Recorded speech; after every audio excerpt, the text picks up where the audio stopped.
السلام علیکم دوستو، میں آپ کا زمانہ اردو عربک چینل میں خیر مقدم کرتی ہوں۔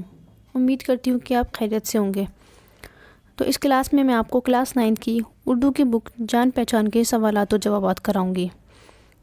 تو آج کی کلاس سٹارٹ کرتے ہیں۔ تو اس کا سوال نمبر 1 ہے، عزت کے قابل کون ہے؟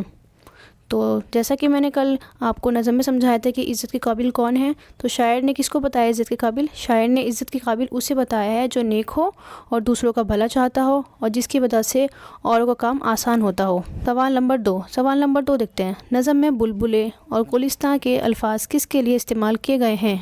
تو اس کا جواب ہوگا کہ اس نظم میں بلبلے سے مراد ہے ملک میں رہنے والے ہندو اور مسلمان ہیں، اور ہندوستان اور گلستان سے مراد ہندوستان ہے۔ جس طرح دو بلبلے ایک باغ کو خوشنما بناتے ہیں، ویسے ہی ہندو مسلمان ہندو کی شان بڑھاتے ہیں۔ تو شاعر نے ہندو اور مسلم کے لیے بلبلے مثال دی ہے اور گلستان یعنی ہندوستان کو اس کا مسکن قرار دیا ہے۔ تو جیسا کہ میں نے آپ کو سمجھایا اس کوشچن میں، تو نظم میں بلبلے سے مراد کیا ہے؟ نظم میں بلبلے سے مراد ہے ملک میں رہنے والے۔ کون؟ ملک میں رہنے والے۔ اور گلستان سے مراد کیا ہے؟ گلستان سے مراد ہے ہندوستان۔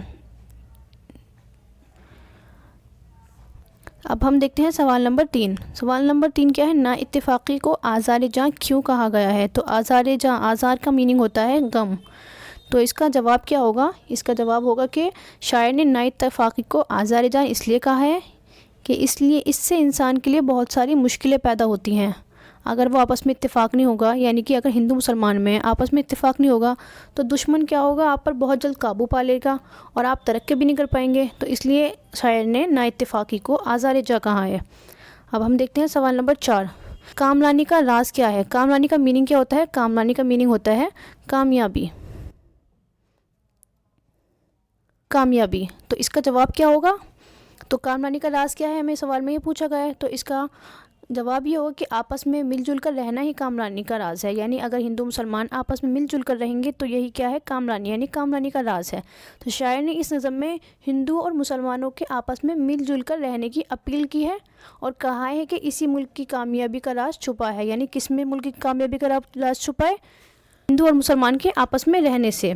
تو شاعر نے دونوں ہی قوموں کو بھائی چارے کا سبق سکھایا ہے۔ تو آگے بڑھتے ہیں ہم۔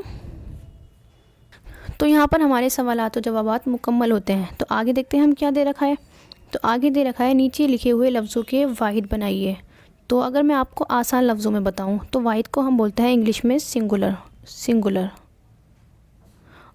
جیسے آپ نے انگلش میں سنگولر پلورل پڑھے ہوں گے، تو ویسے ہی اردو میں ہوتے ہیں واحد جمع۔ کیا ہوتے ہیں؟ واحد، اور دوسرا ہوتا ہے جمع۔ تو جمع کو ہم کیا بولتے ہیں؟ پلورل، اور واحد کو ہم بولتے ہیں سنگولر۔ واحد کو ہم بولتے ہیں سنگولر، جمع کو بولتے ہیں ہم پلورل۔ تو اسی طرح یہاں پر پلورل تو لکھے ہوئے ہیں، یعنی جمع تو لکھے ہوئے ہیں، تو ہمیں اس کے سنگولر بنانے ہیں۔ تو اس کے سنگولر بنانے کے لیے ہمیں، جیسے ہم دیکھتے ہیں اوروں، تو اوروں کا کیا ہوگا؟ اور، اس کا واحد بن گیا۔ بلبلیں کا ہوگا بلبل، قومے کا ہوگا قوم، نیکیاں کا ہوگا نیکی۔ یعنی ہم نے ان کا واحد بنا دیا، جمع سے واحد بنا دیا۔ اب ہم اگلا دیکھتے ہیں کہ اگلا کیا دے رکھا ہے اس میں۔ تو اس میں دے رکھا ہے کہ نیچے لکھے ہوئے لفظوں کے متضاد لکھیے۔ تو اگر میں آپ کو آسان لفظوں میں متضاد کا میننگ بتاؤں تو متضاد کا میننگ ہوتا ہے اپوزٹ ورڈ۔ اپوزٹ، جیسے آپ نے انگلش میں پڑھا ہوگا اپوزٹ ورڈز، تو اس کو کیا ہم بولتے ہیں؟ متضاد الفاظ اردو کے اندر۔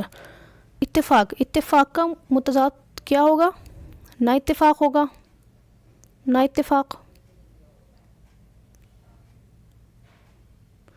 اتفاق ہوگا۔ آسان کا متضاد کیا ہوگا؟ یعنی آسان کا اپوزٹ لفظ کیا ہوگا؟ تو آسان کا ہوگا مشکل۔ بہت ایزی آپ کے نصاب میں دے رکھے ہیں۔ آسمان کا کیا ہوگا؟ آسماں کا ہوگا زمین۔ اور کامرانی کا کیا ہوگا؟ کامرانی کو ہم بولتے ہیں کامیابی۔ تو کامرانی کا اپوزٹ ورڈ کیا ہوگا؟